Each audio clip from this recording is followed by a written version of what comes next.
Hello साथियों, मैं तीरथ मनका लाइव संपूर्ण में आप सभी का स्वागत करता हूं। जैसा कि हमने 26 दिसंबर को आरआरबी ग्रुप डी की तर्ज पर एक ओपन मॉक टेस्ट का आयोजन किया था, जिसमें सभी लोगों का बहुत ही शानदार प्रदर्शन रहा। आज हम उसी टेस्ट पेपर के मैथ सेक्शन के क्वेश्चन को डिस्कस करने वाले हैं कि वो जो 25 क्वेश्चंस आपके पेपर में पूछे गए थे उसको विद इन टाइम लिमिट कैसे किया जाना था, या आप लोगों ने यदि उसे किया था तो उसमें आपको कितना समय लगा था या उसको किस तरीके से किया गया था, उसको आप यहाँ पे इस वीडियो के माध्यम से इसे चेक कर सकते हैं कि आपने कैसे किया था, और यदि हम उस एग्ज़ाम में अटेम्प्ट करते वो क्वेश्चन तो कैसे होना चाहिए था। चलिए शुरू करते हैं सेशन को। क्वेश्चन में फर्स्ट में देखिए ज़रा क्या बोला है यहाँ पर कि ऑलरेडी सिंप्लीफिकेशन का क्वेश्चन है, और सिंप्लीफिकेशन में हम लोग जानते हैं बेसिकली कि सिंप्लीफिकेशन का जब भी आपका क्वेश्चन आएगा तो आपको सिंप्लीफिकेशन के क्वेश्चन को सिंप्लीफाई करने से पहले एक चीज़ ध्यान रखनी है। क्या वो रूल है आपका, क्या बोर्ड मास का rule, that is we board mass rule. Okay, अब यहाँ पे आपको कई सारे साइंस एंड सिंबल्स दिखाई दे रहे होंगे। इन साइंस एंड सिंबल्स को ऑपरेट करते समय जो रूल फॉलो किया जाता है वो रूल कहलाता है आपका बोर्ड मास का रूल। और बोर्ड मास का रूल सभी लोग जानते हैं, जनरली स्टार्टिंग से आप 6-7 क्लास से आपने पढ़ा होगा बोर्ड मास का रूल कि यहाँ पे बी मतलब ब्रैकेट होता है, ओ मतलब ऑफ होता है, डी मतलब डिवीजन होता है, एम मतलब मल्टीप्लिकेशन होता है, ए मतलब एडिशन होता है, एस मतलब सब्ट्रैक्शन होता है। ठीक है, तो ये जो आपके पास इतने सारा साइंस एंड सिंबल्स आ रहे हैं, ब्रैकेट्स आ रहे हैं, तो इसमें सिंप्लीफाई करते समय एक ध्यान रखना पड़ेगा कि इसका जो ऑर्डर है, इसकी तो जो क्रोनोलॉजी है वो हमें फॉलो करनी है। ठीक है, चलिए देख लेते हैं जरा यहाँ पर। अब ब्रैकेट सबसे पहले सॉल्व होगा, ये सभी लोग जानते हैं। अब ब्रैकेट के अंदर आपको प्लस भी दिख रहा है, डिवीजन मल्टीप्लिकेशन माइनस मल्टीप्लिकेशन दिखाई दे रहा है। सबसे पहले आप क्या ऑपरेट करेंगे, डिवीजन को। अब डिवीजन ऑपरेट करते समय एक एक स्टेप लिखनी नहीं है, उसे डायरेक्टली अटेम्प्ट करेंगे। कैसे?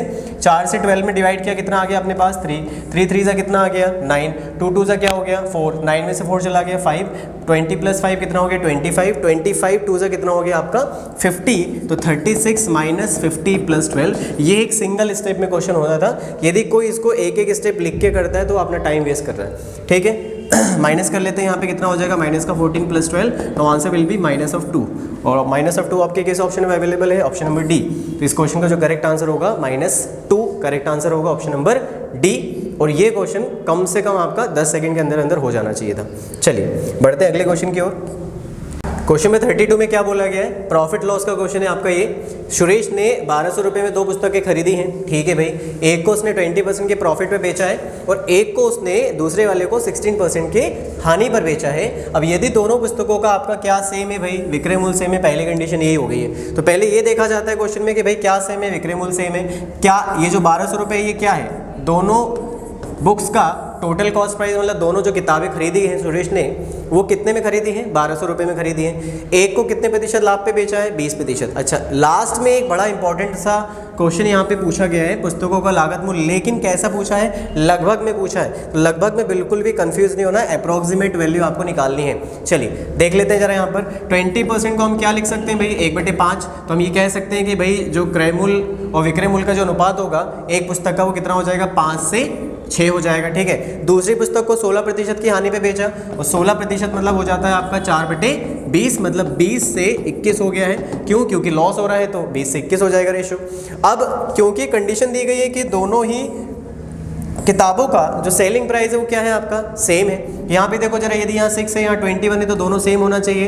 क्या बना सकते हैं, 42 7 से मल्टीप्लाई कर लेते हैं, ये हो गया 35:42। यहाँ पे 2 से मल्टीप्लिकेशन कर लेते हैं, ये हो जाएगा 40:42। इसका मतलब ये पहली बुक का ट्रांजैक्शन है, ये दूसरी बुक का ट्रांजैक्शन है। दोनों ही ट्रांजैक्शन में आपने ये देखा कि दोनों का विक्रय मूल्य अब समान हो चुका है। अब आप इसका क्वेश्चन को आगे कंटिन्यू कर सकते हैं। चलिए क्या दिया है हमको, 1200 रुपये टोटल कॉस्ट प्राइस दिया है। बताइए टोटल कॉस्ट प्राइस कितना दिया है, 35 + 40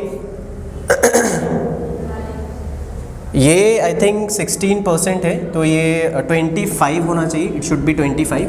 ओके, तो 25 हो जाएगा आपका ये, और यहाँ पर हमारा हो जाएगा 50। ठीक, ये चलिए ये 25 था। ठीक है, 4/25 होगा, 25 से 4 माइनस होगा 21 होगा। चलिए, तो टोटल मिला के आपका जो कॉस्ट प्राइस हो रहा है वो कितना हो रहा है आपका 85। तो 85 बराबर कितना हो रहा है आपका 1200। तो 1 = कितना हो जाएगा 1200 डिवाइडेड बाय 85 मल्टीप्लिकेशन। अब देखते जाओ जरा, एक पहली वाली का 35, दूसरे वाली का 50। चलो सिंप्लीफाई कर लेते हैं। पहले 35 से मल्टीप्लिकेशन कर लेते हैं, 5 से ये 17 बार, 5 से ये 240 टाइम्स, और 17 से लगभग 2 बार यदि जाएगा तो पहले वाले का तो आ जाएगा 480 के आसपास, उससे ज़्यादा ही होगा। दूसरे वाले का 50 है और दूसरे वाले का यदि 50 होगा तो ये हो जाएगा 1200/85 इंटू कितना आपका 50 है, और यहाँ पर 5 से 17 बार, 5 से 240 बार काटा आपने, और ये 50 यदि 51 होता तो ये 17 या 51 टाइम्स कट जाता, और यहाँ पे मल्टीप्लाई करेंगे तो 720 आ जाएगा, मतलब 720 से थोड़ा कम आएगा। तो ये 480 से ज़्यादा होगा, और 480 से ज़्यादा भैया कौन सा ऑप्शन है, 500 के नियरेस्ट है, बिल्कुल 500 हो जाएगा। 720 से कम हो जाएगा तो टोटल कितना हो जाएगा 700। अल्टीमेटली हम ये कह सकते हैं कि दोनों का मिला के 1200 आना चाहिए लगभग, मतलब 1199 आ जाए या 1202 या 10 आ जाए तो भी वो अप्रॉक्सीमेट कहलाता है। इसका मतलब हमारा आंसर ए हो जाएगा करेक्ट। डी बिल्कुल भी नहीं हो सकता है, क्योंकि दिख रहा है कि भाई 6 + 5 1150 हो रहा है, और 1150 को 1200 के नियरेस्ट नहीं माना जा सकता, ठीक है। ऐसे ऑप्शंस को आप डायरेक्टली एलिमिनेट कर सकते हैं, ठीक है, लेकिन 3 ऑप्शन फिर भी अवेलेबल थे आपके पास। 8 4 12 हो रहा है, यहाँ भी 12 हो रहा है, इसलिए हमको कैलकुलेट करना पड़ा, ठीक है। तो करेक्ट ऑप्शन होगा इस क्वेश्चन का ऑप्शन नंबर ए, 500 और 700 इसका अप्रॉक्सीमेट कॉस्ट प्राइजेस हो जाएंगे दोनों ही किताबों के।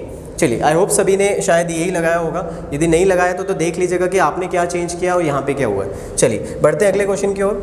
क्वेश्चन नंबर 33 मेंसुरेशन का है, एरिया वॉल्यूम का, सिंपल सा क्वेश्चन है, रेक्टेंगुलर वाला। एक आपके पास रेक्टेंगुलर फार्म है जिसकी लंबाई और चौड़ाई का अनुपात आपको दिया गया है। चलिए देख लेते हैं जरा भाई, लंबाई और चौड़ाई का अनुपात दिया है, इसका मतलब हम लिख सकते हैं कि भाई एल और बी का जो रेशो है वो 4:3 है, ठीक है, क्लियर है ये। आगे क्या बोला, यदि खेत का क्षेत्रफल 1452 वर्ग मीटर है, यूनिट का खासा ध्यान रखना पड़ता है मेंसुरेशन के क्वेश्चन में, यूनिट वर्ग मीटर में दी गई, ठीक है, और जो आपको बाउंड्री वॉल बनानी है उसकी जो लागत है वो कितना रुपए प्रति मीटर है, 12 रुपये प्रति मीटर है। ये मीटर में है, ये भी मीटर में है, कोई दिक्कत वाली बात नहीं है। चलिए आ जाइए जरा। अब मुझे पता है कि भाई मुझे यदि बाउंड्री वॉल बनानी है, मतलब मुझे फेंसिंग करनी है, इसका मतलब आपको उस रेक्टेंगुलर फार्म में क्या बनानी है, बाउंड्री, मतलब आपको पेरीमीटर की ज़रूरत पड़ेगी। किसकी ज़रूरत पड़ेगी, परिमाप की ज़रूरत पड़ेगी, और परिमाप के लिए आपको एल भी चाहिए और बी भी चाहिए, लेंथ भी चाहिए, ब्रेड्थ भी चाहिए, लंबाई चौड़ाई दोनों का इस्तेमाल किया जाएगा। देख लेते हैं जरा, एरिया कितना दिया 1452, ये यदि 4x होगा, ये यदि 3x होगा, मल्टीप्लाई करेंगे तो 1452 हो गया। 12 से इसको काट देंगे जरा, 12 121 कटा तो x² बराबर कितना आया 121, तो x बराबर कितना आ गया आपके पास 11, तो आपकी एक साइड हो जाएगी 11 चौको 44, 11 तियां 33, तो लेंथ हो गई 44 मीटर, ब्रेड्थ हो गई आपकी 33 मीटर, लंबाई 44, चौड़ाई 33। दोनों आपको पता है परिमाप क्या होता है, 2 गुणित लंबाई प्लस चौड़ाई, बहुत ही आसान है, सभी ने पढ़ा होगा। 44 + 33 कितना हो रहा है आपके पास 77 हो जा रहा है, 77 का डबल कर दीजिए 154 मीटर आ गया आपके पास। अब 154 की जो बाउंड्री वॉल है उसमें आपको क्या बनाना है भैया, उसकी कॉस्ट दी गई है 12 रुपये प्रति मीटर, और 1 मीटर का यदि 12 रुपये लगता है तो इतने मीटर का कितना लगेगा, तो इसमें सीधा आप 12 से मल्टीप्लाई कर देंगे। और एक चीज़ यहाँ पे दिख रही है कि 12 से 4 में गुणा करेंगे 8 पे खत्म होगा आंसर, 8 वाले आपके पास 3 ऑप्शन है, ये तो नहीं हो सकता।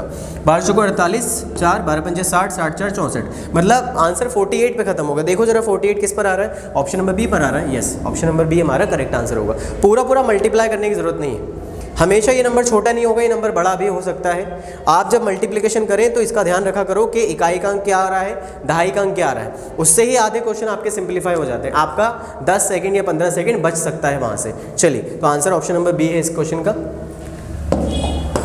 क्वेश्चन में 34 देख लीजिए, मेंसुरेशन का अगेन, रोम्बस बहुत ही इंपॉर्टेंट फिगर है, क्वाड्रिलेटरल का चतुर्भुज यदि आप पढ़ते हैं तो चतुर्भुज में आपको समलंब चतुर्भुज और सम चतुर्भुज दोनों ही छोड़ के नहीं जाना है, दोनों ही बहुत ही महत्वपूर्ण है ये, और दोनों का ही आपको डेटा पता होना चाहिए। सम चतुर्भुज मतलब होता है रोम्बस। अब देख लेते हैं जरा रोम्बस में आपको क्या क्या चीज़ की ज़रूरत पड़ती है। ये रोम्बस है आपके पास, सभी इसकी भुजाएं बराबर हैं, और इसके जो विकर्ण होते हैं ये 90 डिग्री पर क्या करते हैं, बाइसेक्ट करते हैं एक दूसरे को, मतलब परपेंडिकुलर बाइसेक्टर का काम करते हैं। और यहाँ पे जो इसका एरिया होता है वो d1 d2 होता है हाफ। और दूसरी प्रॉपर्टी ये, यदि इसकी साइड a है तो यहाँ पर आपका जो a है और ये जो d1/2 है और ये जो d2/2 है, ये आपके ट्रिपलेट का काम करते हैं। और ट्रिपलेट का मतलब आप लोग जानते ही हैं, ऐसे 3 नंबर जो कि पाइथागोरस थ्योरम को फुलफिल करें, जो कि एक समकोण त्रिभुज की भुजाओं का काम करती हैं। तो a d1/2 d2/2 ये इसका फॉर्मेट हो गया, और जो a होता है वही आपका कर्ण का काम करेगा। इसका मतलब आपको दिख रहा है कि इसकी भुजा यदि क्या है 10 है, एक विकर्ण क्या है 16, 16 मतलब D1 है 16, तो D1 का आधा हो जाएगा आपका 8, एक 10 है एक 8 है, तो आपको पता है कि तीसरा क्या होना चाहिए 6 होना चाहिए। इसका मतलब D2/2 यदि 6 है तो इसका जस्ट डबल कर देंगे तो आपका जो दूसरा डायगोनल हो गया वो हो जाएगा कितना 12, क्या सेंटीमीटर में है, सेंटीमीटर आ जाएगा, 6 का डबल 12। एरिया निकाल लेते हैं। यहाँ पर एरिया पूछा क्या आपसे, यस 2 से 8 बार 12 कितना हो गया 96। ऑप्शन नंबर सी जो है 96 सेंटीमीटर स्क्वायर, यहाँ पे उस रोम्बस का एरिया निकल कर आ जाएगा। तो एक विकर्ण आपको दिया था, दूसरा विकर्ण आपको निकालना था और वो हमने बिना पेन पेपर के बिना आइडेंटिटी से निकाल लिया, बहुत ही सिंपल तरीके से। ठीक है, तो ये चीज़ जो है वो थोड़ी सी हमारी प्रैक्टिस के बाद ही चीज़ें आ पाती हैं। चलिए अगले क्वेश्चन की ओर बढ़ते हैं हम।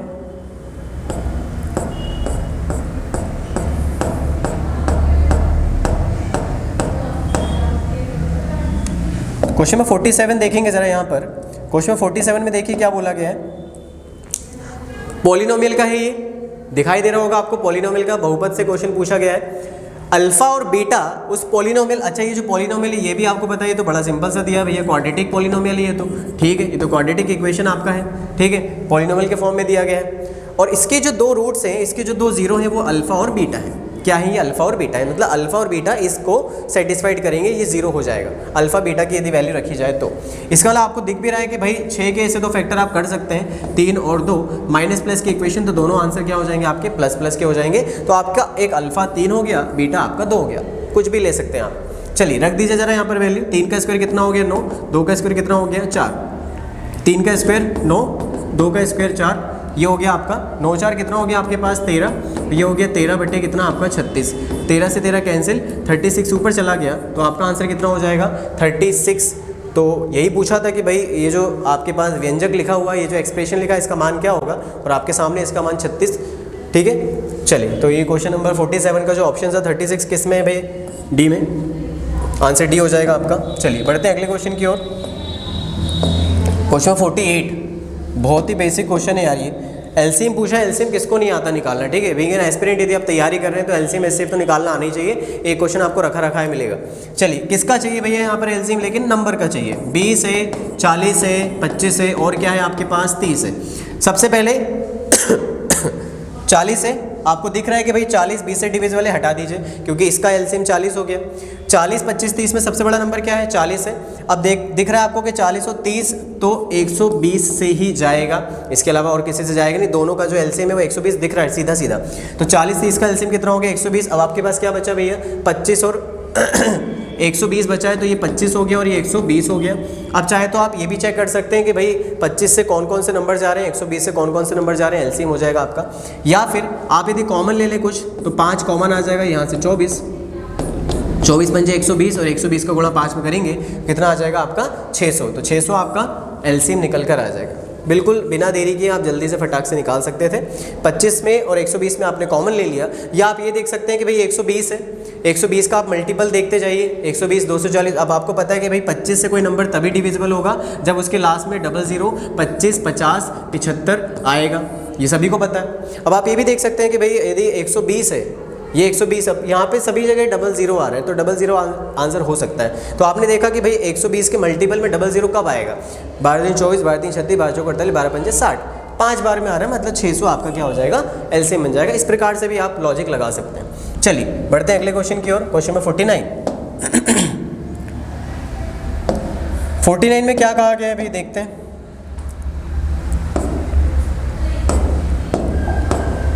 चलिए पाई चार्ट का है, एक्चुअल में ये डीआई है, छोटा सा आपको डीआई, जनरली डीआई के आपको 1 से 2 या 3 क्वेश्चन आपको डाले जाएंगे और इंडिविजुअल अलग अलग डाले जाएंगे। ऐसा नहीं कि एक ही डीआई पे 3 क्वेश्चन पूछेगा, वो अलग अलग भी पूछ सकता है। ये छोटा सा आपको यहाँ पे एक पाई चार्ट बना के दिया गया है, ठीक है। उस पाई चार्ट में कुछ डेटा दिया है, A B C D E करके यहाँ पे डिस्ट्रीब्यूशन है, ठीक है। और आपको ये जो टोटल डिस्ट्रीब्यूशन दिख रहा होगा 25 25 50 50 और 30 80 80 और 20 100, ये 100% का पूरा डिस्ट्रीब्यूशन है। चलिए क्वेश्चन में देख लेते क्या बोला गया। दिया गया पाई चार्ट जो है वो 2017 के दौरान भारत में विभिन्न कंपनियों में निर्माण किए गए टायरों के बारे में जानकारी दर्शा रहा है। ये जो दिया गया डेटा आपको, ये टायरों के कंपनी जो है वो डिफरेंट कंपनीज हैं ABCD, वो टायर का निर्माण करती हैं, उसका डिस्ट्रीब्यूशन दिया गया है। भारत में विभिन्न कंपनियों में निर्मित टायरों की कुल संख्या जो है वो 1,80,000 है, 1,80,000 इकाइयाँ हैं, ठीक है। तो कंपनी बी द्वारा निर्मित टायरों की कितनी इकाइयाँ थी? अब देख लो जरा बी में भाई कितना परसेंटेज है, 30% है, तो 30% किसका? 1,80,000 का। 18 3 54 होता है, 54 देखो कहाँ लिखा है, 45 15 25, ये ऑप्शन नंबर सी बिना पेन पेपर के सॉल्व हो जाएगा इतना जल्दी। देखो 30% निकालना, निकालेंगे 2 0 कट जाएगा, 18 3 54, 5 भाई देख लो 54 कहाँ दिख रहा है, कहीं दिख रहा है कि ऑप्शन बी में दिख रहा है, सीधा आंसर हो गया, ऑप्शन नंबर सी करेक्ट हो जाएगा। क्वेश्चन की लेंथ पे बिल्कुल नहीं जाना होता है कि अरे इतना बड़ा क्वेश्चन है कैसे किया जाएगा, नहीं, क्वेश्चन को जब तक आप रीड नहीं करोगे, पढ़ोगे नहीं, तब तक वो क्वेश्चन अटेम्प्ट नहीं कर सकते आप, ठीक है। चलिए बढ़ते हैं अगले क्वेश्चन की ओर। क्वेश्चन नंबर 50, ओके, सिंपल है, स्क्वायर रूट वाला क्वेश्चन है, सर्च से पूछा गया, करनी वाला जो आपका चैप्टर होता है घातांक और करनी, उससे ये एक क्वेश्चन आपको जनरली एसएससी और रेलवे में दिखाई देगा खासकर, ठीक है। अब इसका आंसर देखो जरा, ये 72 है, 72 के ऐसे फैक्टर बताओ जिसको गुणा करने पे 72 और उसको घटाने पर 1 आ जाए। 72 के ऐसे दो गुणनखंड जिनको गुणा करने पे 72 और घटाने पर 1 आ जाए। 8 और 9 दोनों को घटाने पर डिफरेंस 1 आ जाता है, ठीक है, और गुणा करने पे 72 आ जाएगा। अब यदि यहाँ पे प्लस प्लस प्लस चलता तो आप कौन सा नंबर लेते? बड़ा नंबर लेते, लेकिन माइनस माइनस चल रहा है तो आपको कौन सा नंबर लेना पड़ेगा? छोटा। तो माइनस में हम छोटा नंबर लेते हैं और प्लस में हम कौन सा नंबर लेते हैं? बड़ा फैक्टर ले लेते हैं। या फिर आप इसके लिए फॉर्मूला भी याद रखिएगा, 4a + 1 divided by 2, plus plus चलेगा तो प्लस आ जाएगा और माइनस माइनस चलेगा तो -1 आ जाएगा। आप चाहें तो फॉर्मूले में वैल्यू पुट करके भी चेक कर सकते हैं। 72 में यदि आप 4 से गुणा कर दें 4 दूनी 8, 4 से 28, 288 आ गया, 288 कितना हो गया? 289 हो गया, 289 के स्क्वायर रूट 17 हो गया। अब यदि ये पूरा सीरीज प्लस प्लस में जाता तो आप प्लस लगाएंगे और यदि माइनस माइनस में जाएगा तो -1 लगा देंगे, डिवाइडेड बाई 2। 17 में 1 गया 16, 16/2 आपका आंसर हो जाएगा 8। यहाँ भी हमने 8 ही लगाया, तो हम फॉर्मूले की ज़रूरत हमें अभी नहीं थी फिलहाल, क्योंकि आप इसके ऐसे दो गुणनखंड कर पा रहे हैं जिसका अंतर क्या आ रहा है भाई? 1 आ रहा है, ठीक है, ध्यान रखिएगा। प्लस में बड़ा फैक्टर, माइनस में छोटा फैक्टर। चलिए ऑप्शन नंबर ए जो है इसका करेक्ट आंसर हो जाएगा। क्वेश्चन 51 में क्या बोला गया है? क्रमशः 45, 60 और 125 मिनट के नियमित अंतराल पर 3 घंटियां बजती हैं। यदि सोमवार को सुबह 10 बजे तीनों घंटे एक साथ बजती हैं तो दोबारा एक साथ वह कब बजेंगी? इसका मतलब ये भी आपका बहुत ही इंपॉर्टेंट प्रश्न है, ये जनरली आपको रेलवे में और या फिर आपके स्टेट एग्जामिनेशन में देखने को मिलेगा। अब देखो जरा यहाँ पे क्या बोला है कि 3 घंटियाँ हैं जो कि एक रेगुलर इंटरवल में बज रही हैं, एक 45 मिनट बाद, एक 60 मिनट बाद और एक 125 मिनट के बाद। अब यदि वो सोमवार को एक साथ बज चुकी हैं, सोमवार को एक साथ वो बज चुकी हैं आपके पास, कितने बजे बजी हैं भैया? 10 बजे बजी। अब वो दोबारा एक साथ कितने बजेंगी ये आपको निकालना है। हमको क्या करना रहेगा यहाँ पर? एलसीएम लेना पड़ेगा 45 का, 60 का और 125 का। अब भाई कैसे ले लें एलसीएम यहाँ पर? अब देखो जरा 45 और 60 में आपको दिख रहा है भाई 60 बड़ा है, 60 का 120 अगला मल्टीपल नहीं जाएगा, 180 हाँ चला गया, एलसीएम आ गया 180 किसका? इन दोनों का। हमको तीनों का चाहिए था 125 और 180 में अब आप कॉमन ले लीजिए जरा यहाँ पर 5, तो ये हो जाएगा 25 और ये हो जाएगा आपके पास 5 3 15, ये 36 हो गया। मतलब आपको अल्टीमेटली क्या करना है? तीनों को मल्टीप्लिकेशन करना, तो आपका एलसीएम आ जाएगा। मतलब ये हो गया आपका 5 × 25 × 36, दैट इज 125 × 36। चलिए अब इसको पूरा मल्टीप्लिकेशन मत करो, ठीक है, ये ध्यान रखो, इसको मल्टीप्लिकेशन मत करो। हाँ आप ये देख लो यहाँ पर कि भाई 125 से गुणा करने के बजाय आप ये कर सकते हैं कि 36 में आप क्या करें, यहाँ पर 3 0 लगा लीजिए, क्योंकि 125 5 का क्यूब होता है और आप यहाँ 8 से डिवाइड कर लीजिए, 2 का क्यूब 8 होता है। ये फाइनल सिंप्लीफिकेशन इतना करके रख लीजिए। अब आपको पता है कि ये मिनट में आ रहा है, हमको आवर्स में निकालना पड़ेगा। 1 घंटे में 60 मिनट होते हैं, डिवाइडेड बाई 60 कर दिया, ये 0 कट गया, ये आपका 600 हो गया। और 600 में यदि आपने 8 से डिवाइड किया तो ये हो जाएगा 8 7 56 and 40, 75 आवर्स। 75 आवर्स का मतलब आप लोग समझ गए होंगे, 75 आवर्स का मतलब है कितने? 72 घंटे प्लस 3 घंटे। और 72 घंटे का मतलब कितने दिन होते हैं भाई? 3 घंटे होते हैं। 24 24 24 कितना हो गया? 72, मतलब 3 दिन और 3 घंटे बाद वो तीनों घंटियाँ एक साथ दोबारा बजेंगी। इसका मतलब सोमवार था तो 3 दिन बाद क्या पड़ेगा? मंगलवार, बुधवार, गुरुवार। अब देख लीजिए जरा गुरुवार किस में आ रहा है? एक ही ऑप्शन में। तो टाइम का तो कैलकुलेशन करने की जरूरत ही नहीं कि भाई 3 घंटा कितना हो जाएगा 10 के बाद, हालांकि 1 बजे ही होता है। तो आपका आंसर क्या हो जाएगा भाई? गुरुवार आपका जो है वो आंसर हो जाएगा, ठीक है। तो गुरुवार जो है आपका वो करेक्ट आंसर होगा, इसका ध्यान रखिएगा। चलिए बढ़ते हैं अगले क्वेश्चन की ओर। Question number 52। क्या क्या आ गया यहाँ पर?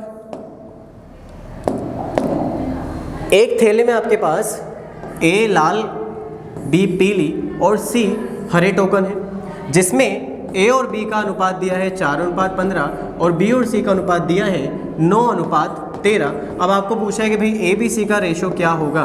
तो सिंपल सा क्वेश्चन है, ए बी सी का आपको रेशो बनाना है। आप सभी जानते हैं भैया कॉमन क्या है, यहाँ पे 9 है, बस आप यहाँ पे गुणा कर लीजिए।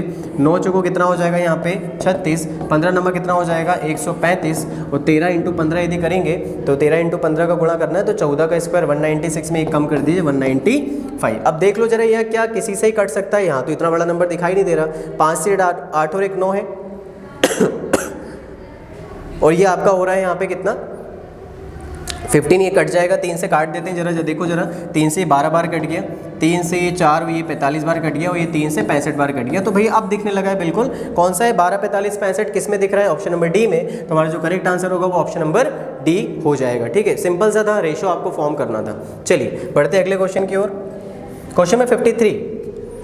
ओके, फिगर बहुत ही सिमिलर है और कई लोगों को ये दिख भी रहा होगा कि यार ये फिगर तो देखा जाना पहचाना सा लग रहा होगा। पी टी स्क्वायर बराबर P A into P B. कई लोगों ने 10th क्लास में प्रमेय पढ़ी भी होगी कई लोगों ने ये प्रमेय सभी ने पढ़ी होगी। 10वीं क्लास में तो ये सभी लोगों ने पढ़ी होगी ये वाली प्रमेय। और ये प्रमेय वो थी आप जो आपने अपने नाम के हिसाब से देख के करी थी कि यदि ये पी ये था ए और ये या था बी था तो आपका जो पी टी स्क्वायर था वो P A into P B होता है। ये सभी लोग जानते हैं भाई। ठीक है तो यहाँ पे आपका जो एक्सप्रेशन बनेगा वो क्या बन जाएगा भाई? डी ई का स्क्वायर बराबर D A into D B. अब आप देखो जरा यहाँ पे क्या क्या दिया। मैंने क्वेश्चन पढ़ा ही नहीं, मैंने ये देखा मुझे समझ में आ गया कि भी कौन से प्रमेय लगनी है। चलिए, दिए गए वृत्त में जीवा ए बी को आगे की ओर बढ़ाकर स्पर्श रेखा डी बिंदु डी से मिलाया जाता है यदि ए बी बराबर 7 सेंटीमीटर है। ठीक है भाई, ए बी दिया है 7 सेंटीमीटर, ओके ले लेते हैं। बी डी कितना दिया है 9 सेंटीमीटर है भाई, हो गया हमारा काम। 9 7 कितना हो गया 16 और ये कितना हो गया 9। अब डी की लंबाई चाहिए, डी तो हाथ से हटेगा, ये स्क्वायर रूट लग जाएगा। 16 4 9 का 3 4 3 12, 12 आंसर किसमें? Option number A, 12 centimetre answer हो जाएगा विदिन सेकंड। भाई 10 से 15 सेकंड से ज़्यादा का क्वेश्चन बिल्कुल भी नहीं था ये। चलिए, ए ऑप्शन करेक्ट आंसर हो जाएगा 53 का। बढ़ते हैं अगले क्वेश्चन की ओर। 54।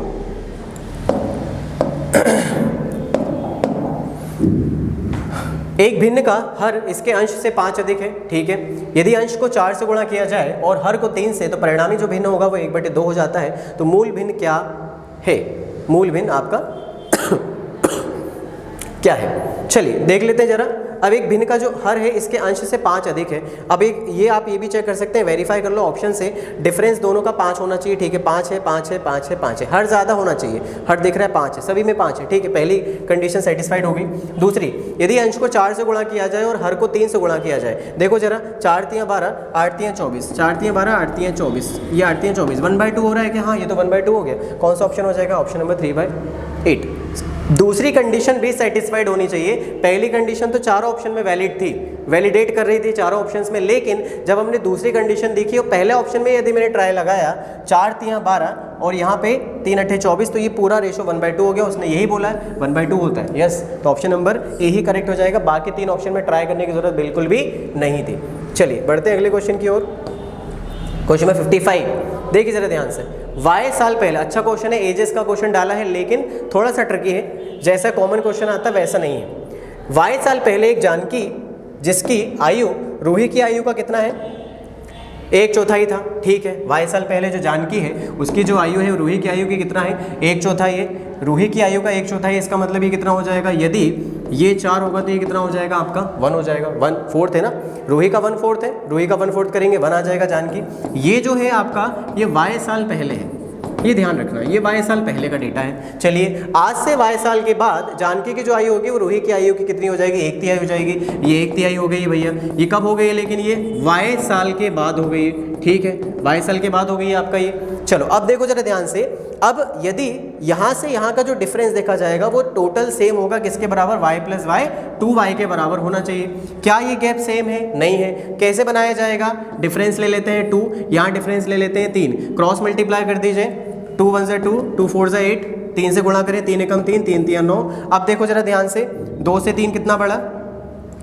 1 8 से 9 कितना बड़ा 1, तो 1 बराबर कितना हो गया आपका 2y हो गया। जब 1 बराबर 2y तो यहाँ पे गुणा कर लीजिए, 2 दूनी कितना हो गया 4y, और यहाँ पे कितना हो गया 8 दूनी 16y।